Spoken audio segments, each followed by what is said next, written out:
Hi, my name's Angie. I'm one of the nurses at North York General in the pre-op clinic. Today we're going to talk to you a little bit about pain control, infection prevention, a little bit about post-op exercises to help prevent complications after your operation.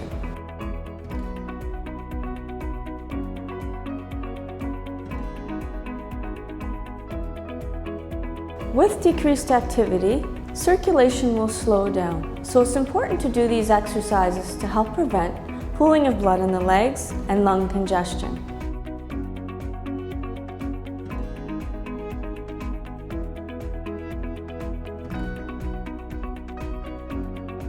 Every hour after surgery, when you're awake, you'll be asked to take some deep breaths. In through your nose, and hold 1 to 2 seconds, and exhale through your mouth. This will help exercise the lungs. As we exercise our bodies, we need to exercise our lungs after surgery to help prevent lung congestion. You will be asked to do this every hour, 5 to 10 times. You may have a gadget. This is called an incentive spirometer.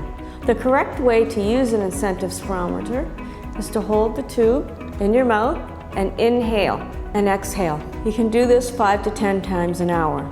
The goal is to increase the volume of your lungs and help expand the lungs to help prevent lung congestion.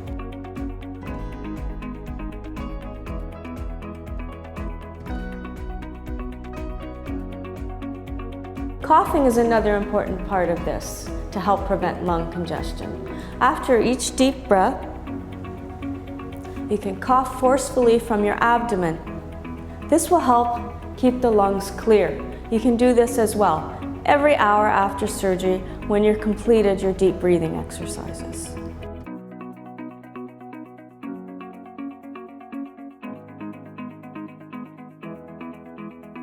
Another exercise that you can do to help prevent pooling of blood in the legs is calf pumping exercises. Simply straighten your leg, point, and flex. You can do this 5 times every hour while you're awake. This is going to help keep the blood from pooling in your legs and thus help prevent blood clots. These exercises can be done without your physiotherapist.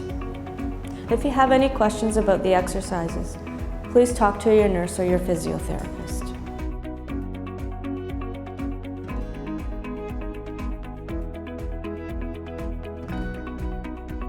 Good pain control is important for a successful recovery. A pain scale helps us make decisions on how to relieve your pain. You'll be asked by the staff to rate your pain using a number scale between 0, which is no pain, and 10, which is the worst pain that you've ever had. Our goal is to keep you between 0 and 4.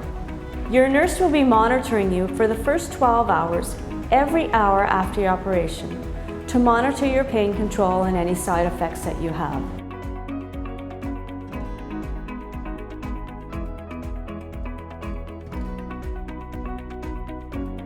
One of the methods that we use is oral medication.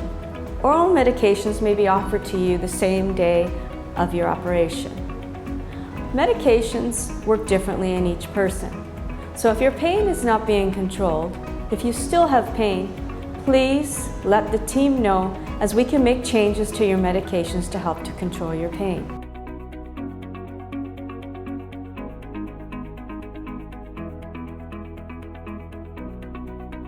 Another method of pain control that we use is called the PCA. That stands for Patient Controlled Analgesia. You'll be offered a button that looks like a nurse's call bell. You'll be asked to press the button only when you feel pain.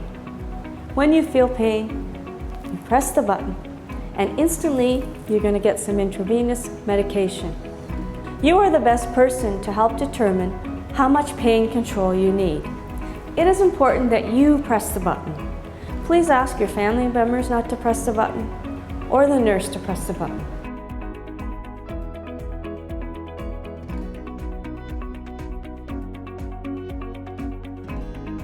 You will be asked to purchase a special soap. This soap can be purchased downstairs in our pharmacy on the ground floor. This soap is an antibacterial wash that's called chlorhexidine. Downstairs it can be bought in 2 forms. One of them is a liquid form. The purchase price is $20 for the liquid. Another form that we have downstairs in our pharmacy is a sponge. The sponges are a little bit easier because they're a single-use sponge. You use it once and you throw it out. These sponges are $3 downstairs in the pharmacy, and we want you to purchase 4. We ask that you clean your body from the neck down 3 days prior to surgery and the morning of your operation. The last wash you will do is the morning of your surgery, from the neck down. Please do not wash your face or your eyes with the soap. Please do not use the chlorhexidine soap if you are allergic to it. If you have sensitive skin, you can test a piece out on your skin to see if you have any reaction. If you have a reaction, please do not use it and contact the patient navigator.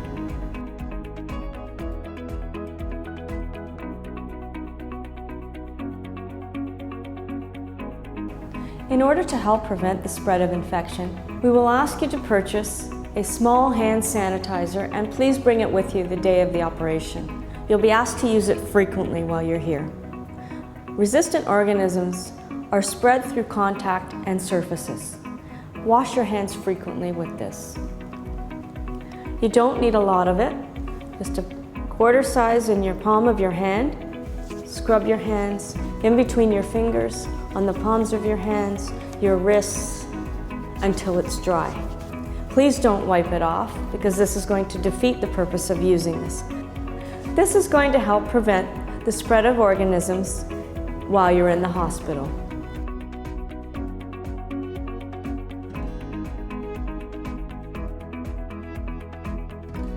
Please do not have any dental work 1 month prior to your surgery, as this may result in cancellation of your operation.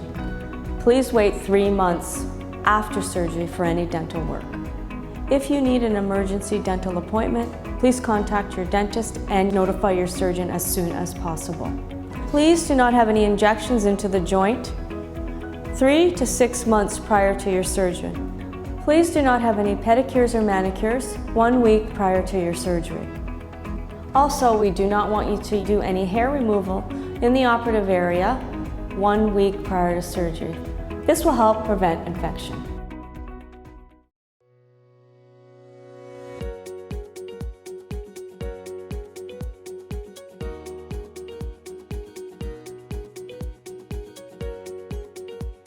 Hi, my name is Ketna and I'm a pharmacist. On behalf of the pharmacy department, I'd like to answer some commonly asked questions regarding medications and your upcoming surgery. Today, I will be talking about your home medications, vitamins, iron supplementations, blood thinners or anticoagulants, as well as anti-inflammatory medications. Remember that after your surgery, a pharmacist will be available on your unit to answer any additional questions you may have regarding medications.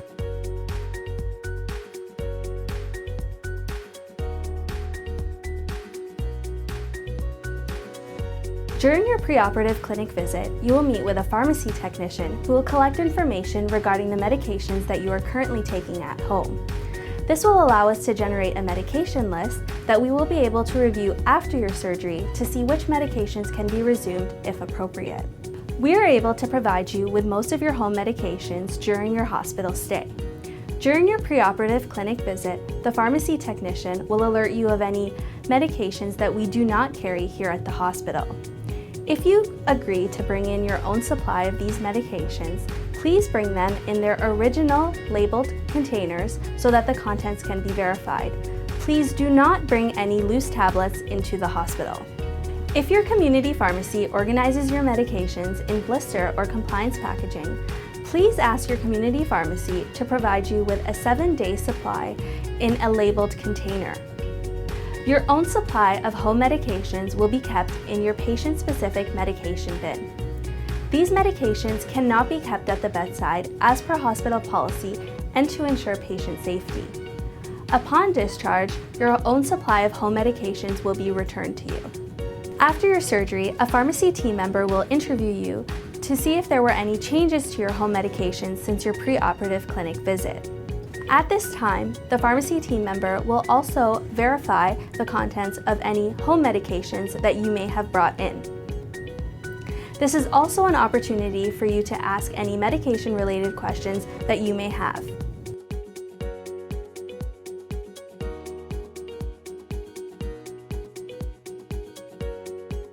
You should stop taking your vitamins 7 days prior to your surgery unless otherwise specified by your surgeon or anesthetist. Vitamins can be resumed after your surgery once any treatment with blood thinners, for example aspirin, dalteparin, or rivaroxaban, has been completed. The reason why is because vitamins can sometimes interact with these medications and increase the risk of bleeding after your surgery. In some instances, vitamins may also interact with blood thinners and increase the risk of developing clots. It is safe to continue calcium and vitamin D supplements after your surgery, as these vitamins do not interact with blood thinners. Always check with your pharmacist prior to starting any new vitamins or herbal supplements to ensure that they do not interact with any of your prescription medications.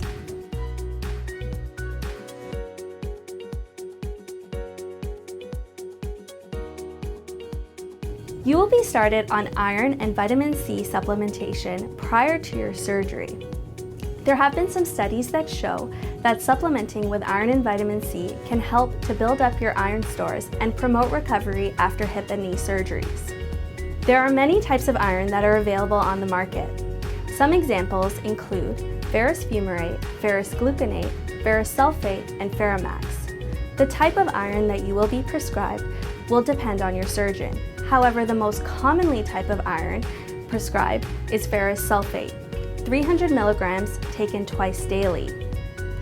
Iron should be taken with 500 milligrams of vitamin C to help promote absorption. Continue taking your iron and vitamin C supplements up until the day before your surgery. Iron supplementation will not be restarted after your surgery. Please follow up with your family doctor or primary care provider to ask whether you should continue taking iron after you are discharged home from the hospital.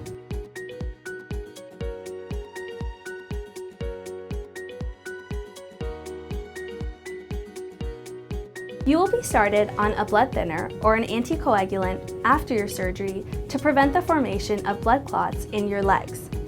Some examples of blood thinners are dalteparin or Fragmin, rivaroxaban or Xarelto, or aspirin. Your orthopedic surgeon will provide you information on the type of blood thinner you will be going home on, as well as how long you will be on it. If you are on a blood thinner before your surgery, the anesthetist will provide you information on how to manage it at your preoperative clinic visit. Your orthopedic surgeon will provide you information on when it will be safe to resume your blood thinner after your surgery.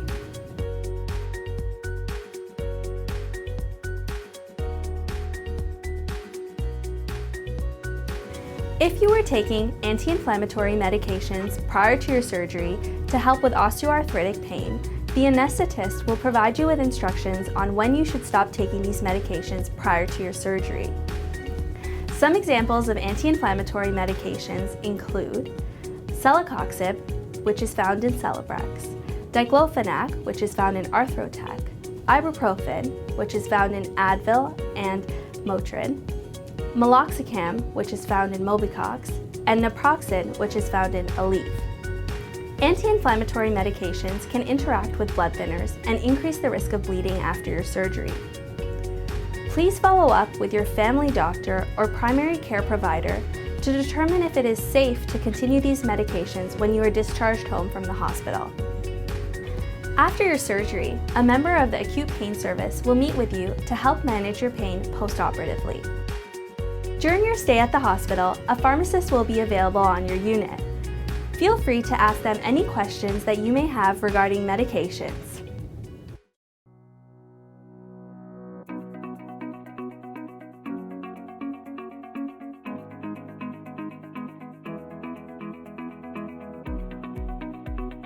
My name is Farida Roy. I'm a nurse practitioner in acute pain service, and I'm going to talk today about pain management after your surgery. In addition to oral and patient-controlled analgesia, PCA, you may be a candidate to receive a nerve block to manage your pain after the surgery. A nerve block is when we use freezing medicine to numb your surgical area so that you have no pain or less pain for 12 to 24 hours. The anesthesiologist will discuss this option in depth with you before your surgery. In addition to the pain management medicines, we want you to use ice packs after your surgery. You're more than welcome to ask your nurse to provide you with an ice pack. We want you to make sure that you're not using ice packs more than 10 to 15 minutes on each painful or swollen areas. You can use ice packs as many times as you want, but please make sure that you're not using on top of the dressing. After surgery, your anesthesiologist and nurse practitioner will be visiting you to make sure that you are comfortable and to ask you, how is your pain? They're going to guide you and educate you how to manage and take your pain medications, and you will have an opportunity to ask any questions that you may have. They will be also providing instructions how to take medications at home as well. In order to achieve appropriate pain control, pain medications will be carefully selected using evidence-informed practice. Your pain will get better by using pain medications and ice packs. If you have any questions or concerns, please ask your team.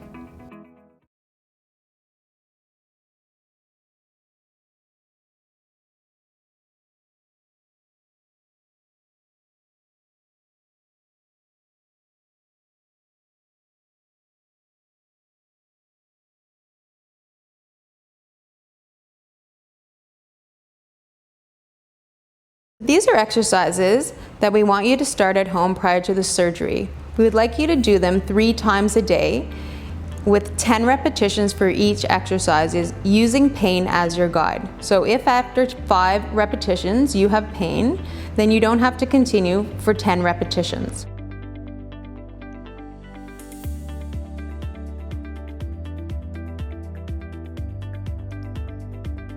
For the first exercise, what you're going to do is you're going to push your knee into the bed. So if this is your affected leg, what you're going to do is you're going to push your knee down into the bed, squeezing your quadriceps muscle over here, and you're going to hold for 5 counts. 1, 2, 3, 4, 5.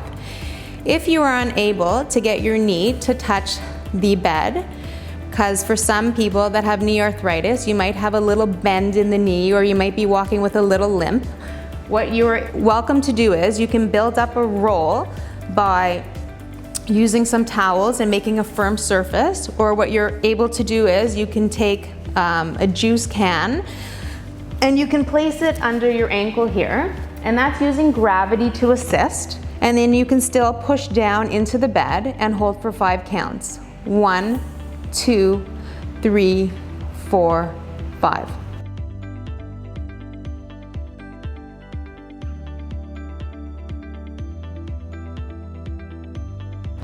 For the second exercise, you're going to be using a roll.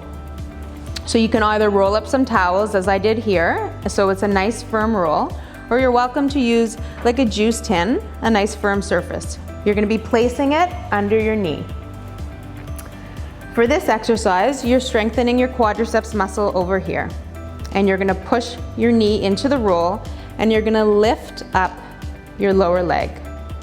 Your knee does not come off the roll, and your foot and toes are pointed up towards the ceiling, and you're holding for 5 counts. 1, 2, 3, 4, 5, and down. And again, the goal is to do 10 repetitions. So it's up, 2, 3, 4, 5, and down.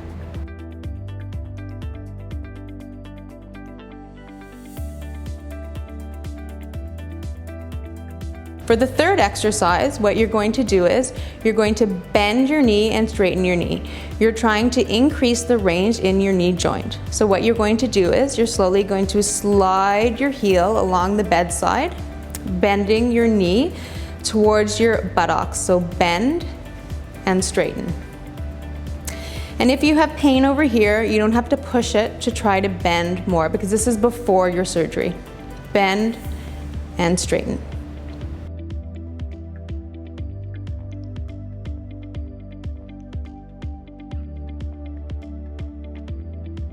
For the next exercise, what you're going to do is you're going to strengthen your hip flexors and quadriceps muscle. So what you are doing is you are lifting your leg about 5 inches off the bed, and you want your toes and your foot straight, and you're holding 1, 2, 3, 4, 5. Now if you have some low back pain, or if you want to take the stress off of your low back, you are welcome to bend your other leg and lift up like this. 1, 2, 3, 4, 5.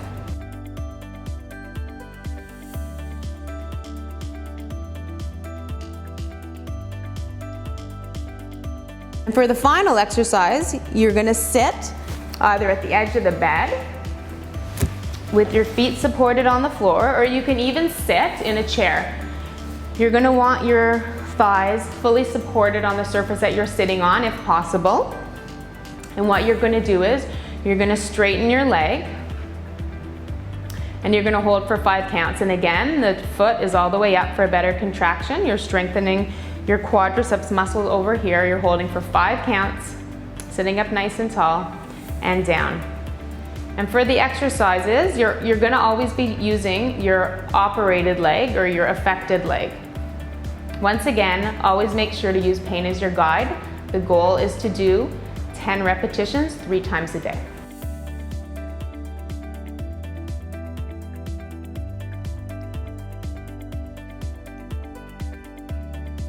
Here are some recommendations as to what to bring into hospital from a physiotherapy's point of view. When you're in hospital, the 2-wheeled walker and the cane are provided to you during your hospital stay. You will need to rent or purchase the equipment when you go home. When you meet your physiotherapist and your physiotherapy assistant, you will be wearing a hospital gown. And when you get out of bed, we provide you with a second hospital gown to make sure that you're fully covered on your backside. We can provide you with hospital booties. However, it is recommended that you bring in shoes or slippers that have rubber tread and that are closed in the toe and the heel area. Please keep in mind that after surgery, it's normal for your foot and your leg to swell.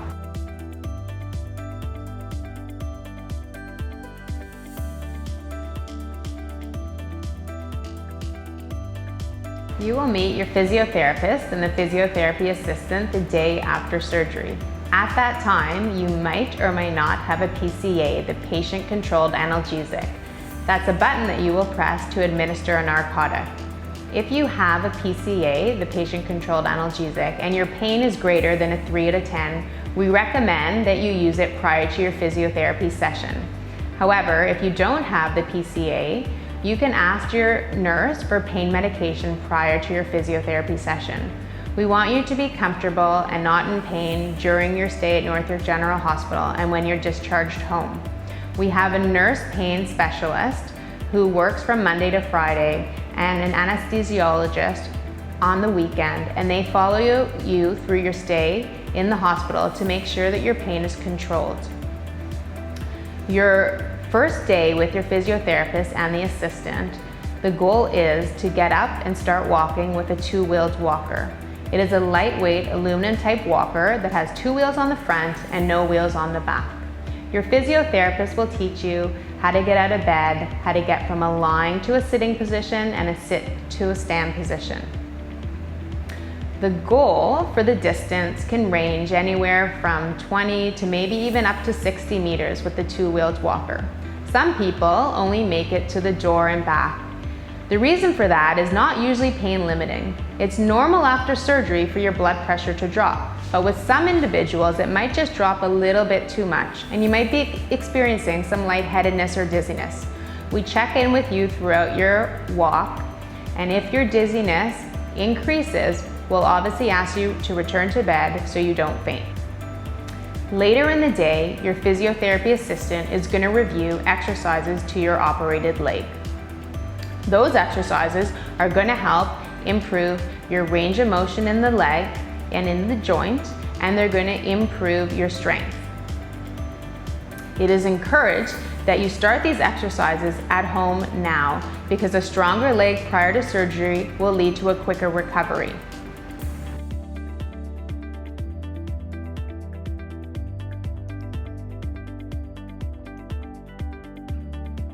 On the second day after surgery, your IV, your intravenous, comes out, and if you had the PCA, the patient-controlled analgesic, it's removed. You are switched solely to oral pain tablets. We need to make sure that when you go home, the medication that you're on in hospital is controlling your pain for when you go home. The goal on the second day after surgery is to walk further with your walker and to focus more on the quality of your walking. We also practice stairs on the second day after surgery. Stairs are practiced with a single point cane and a railing. If you have stairs at home, please ensure that you have a railing. And if you don't have a railing, make sure that there's someone at home with you that is able to help you with the stairs. If you don't have someone at home or a railing, please try to get a railing installed. Or alternatively, if you're a young or fit individual, instead of using a cane, you can try using crutches when you're going up and down the stairs.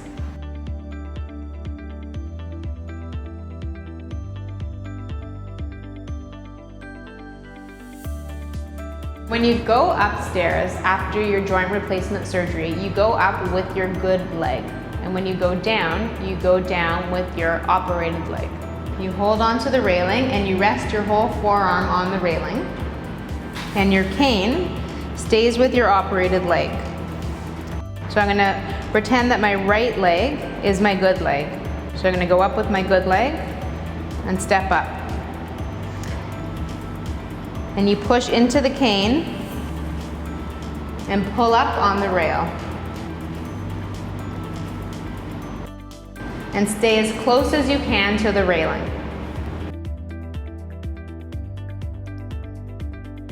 When you're going down the stairs, you get close to the step. You're gonna place the cane down. You're gonna rest your forearm on the railing. And you're gonna go down with your operated leg.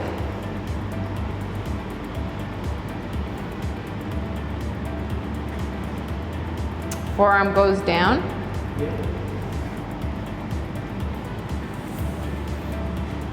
Cane, operated leg. And you keep on bringing your forearm down, and you can lean into the rail. And stay close to the railing.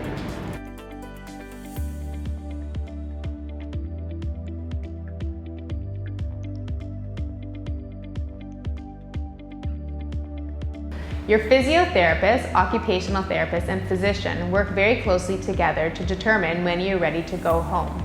With regards to your physiotherapy goals, there are certain things you have to achieve before going home. As you know, the hospital beds, the head of the bed goes up and down, and there's even these bed rails, which are really nice to move around with, and they help you while you're in bed. And when you're working with your nursing staff, that's great to use these nice things, but with your physiotherapist, all of this is removed. In order to go home, I'm going to show you the things that you have to achieve. You're going to have to be able to get in and out of bed. So you're going to have to be able to lie down on your own, sit up on your own,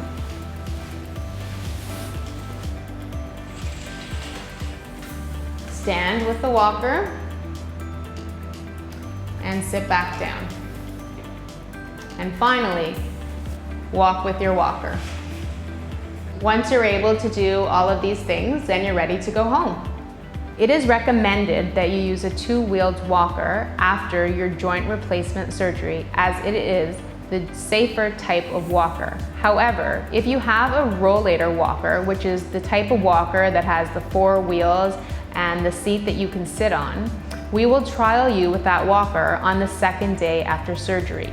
If we feel that you are unsafe with that walker, we are strongly going to recommend that you purchase or rent the two-wheeled walker on that day for your discharge home.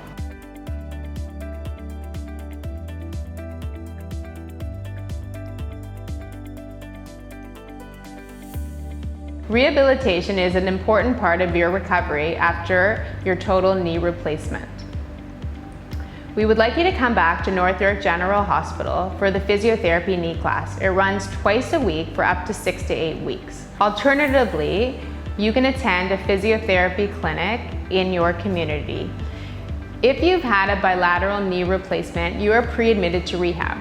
Once you are discharged from rehab, you are welcome to come back to North York General Hospital for the physiotherapy knee class that runs up to 8 weeks. Alternatively, you can continue your rehab at the facility that you are discharged to.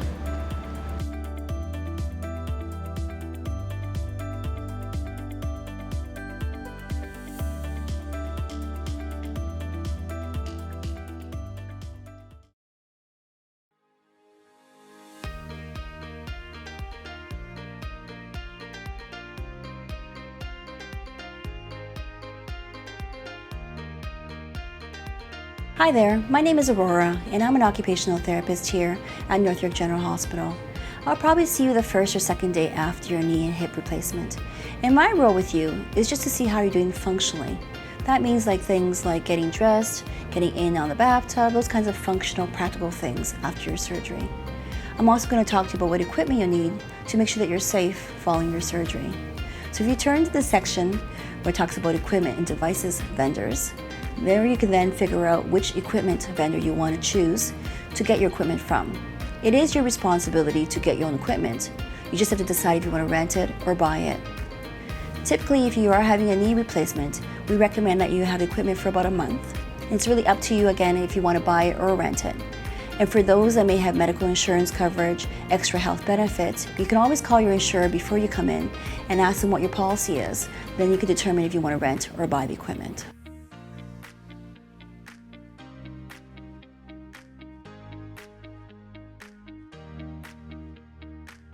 So first piece of equipment that I brought in here is a raised toilet seat.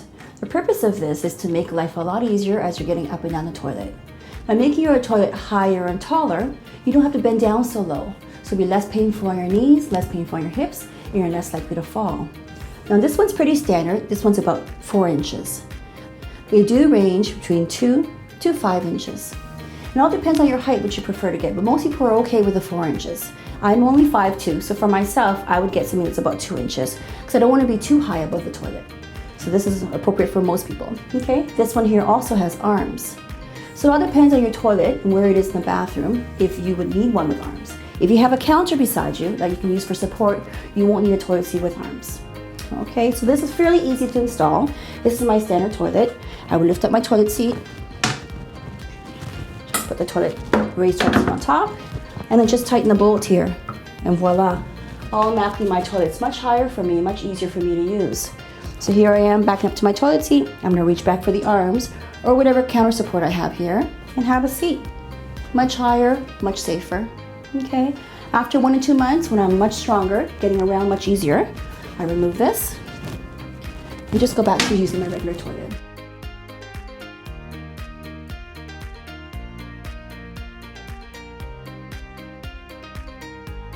If you have a shower stall at home, it's much easier for you to get in and out because you just have a small step to deal with. It depends on the size of your shower stall whether or not you need extra support. If it's fairly small, you can touch all 4 walls, you should be able to manage without any equipment.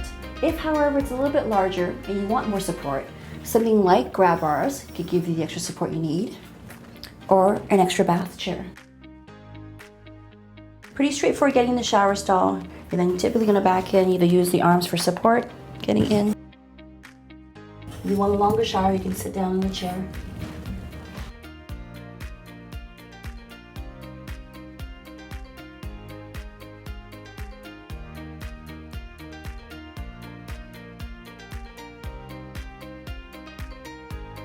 So after knee replacement, you may need one of 2 pieces of equipment. It all depends on how you're progressing and how well you're doing. So option 1, let's say you're doing very well after your replacement. Let's say you're bending your knee 90 degrees, you don't have too much pain, you don't have too much swelling, and you're able to step into the bathtub just like this. If you're able to do that, then you'll be able to sit comfortably in the bath chair and have a seat for your shower, okay? And then coming out on your own. That's option 1.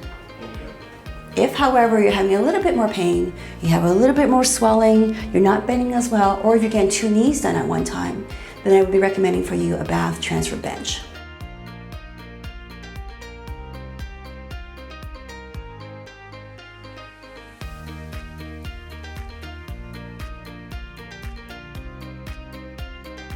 What I brought in here is a reacher, very, very helpful. Just an extension of your arm.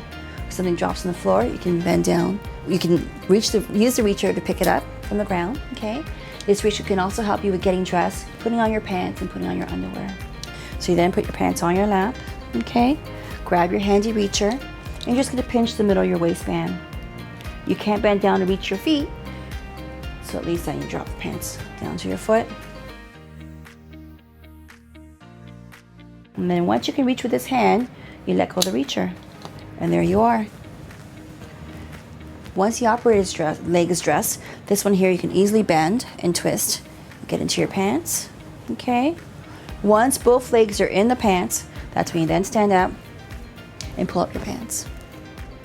Okay? You're being safe the whole entire time. Time to take them off. You're gonna push it off with the reacher as far as you can, all the way down. You can then pick this up off from the ground.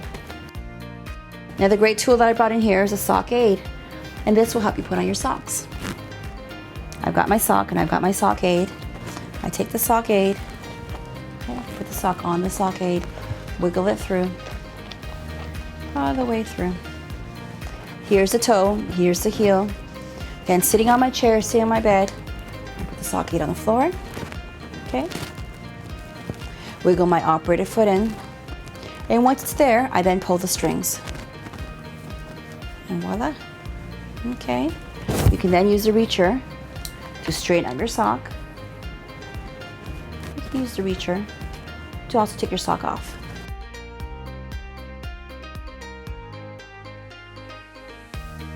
Another great tool that I brought in here is a shoe horn. So please be mindful of the shoes that you're wearing to the hospital, that you bring to the hospital. Make sure they're a little bit looser, whether it be runners or whether it be sandals. Make sure you have a nice strap behind the heel to help you support. And there you are.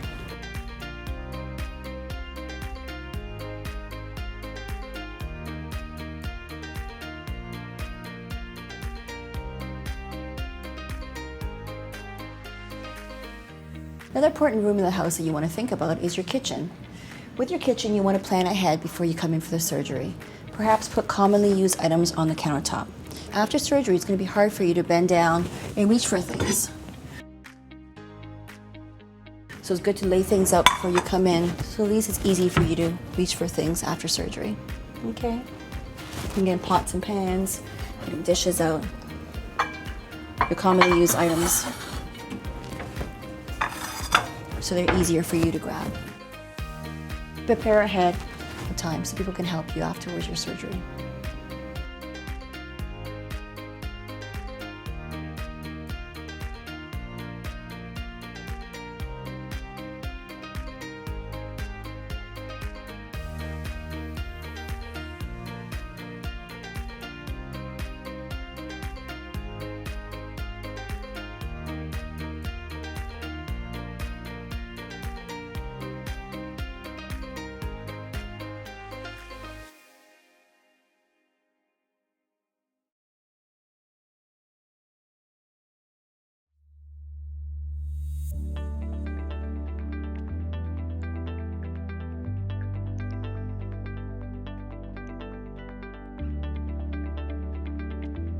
Hello, I am the Hip and Knee Patient Navigator. I am the point of contact and resource for you or your family members if you have any questions or concerns related to the surgery. And it can be at any point in time, now before surgery and even after your discharge from the hospital.